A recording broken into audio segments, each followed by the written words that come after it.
Floors mill association जिला गुजरात ने महकमा खुराक और जिला इंतजामिया की तरफ से जिला भर में फ्लोर मिलों में छापे की मजम्मत की। खाम माल जब्त करने, मिल मालकान के खिलाफ मुकदमात दर्ज करने पर शदीद एहतजाज भी किया और गुजरात चैम्बर के बाहर महकमा फूड के खिलाफ हाथ उठाकर एहतजाज करते रहे और ऐलान किया कि जब तक फ्लोर मिल मालकान की इज्जत बहाल नहीं की जाती और जब्त की गई गंदम वापस नहीं दी जाती, दर्ज मुकदमात वापस नहीं लिए जाते, जिला भर की फ्लोर मिलें बंद रहेंगी।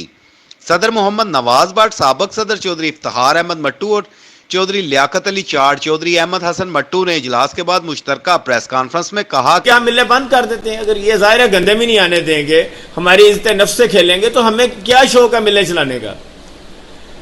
लिहाजा हमारी मिलें, जिस तरह इफ्तिखार साहब और सारे दोस्तों ने मशवरा किया कि जितना भी लंबा होता है हमें मिलें, जब तक हमारी इज्जत नफ्स के साथ हमें खेलेंगे या इस तरह तंग करेंगे तो हम मिलें बिल्कुल नहीं चलाएंगे। को किसी प्रेशर में कोई लाना चाहता है तो आप बिल्कुल, पंजाब आपके साथ खड़ा हुआ है, बिल्कुल आप किसी मिल वाले ने किसी प्रेशर में नहीं आना, किसी डीएफसी के कहने पे या किसी एसी के ब्लैकमेल करने पे हमने ब्लैकमेल नहीं होना। मिल मालकान हुकूमती पॉलिसियों से काफी नालान नजर आते हैं। कैमरा टीम के साथ सैयद आबिद अली, गुजरात।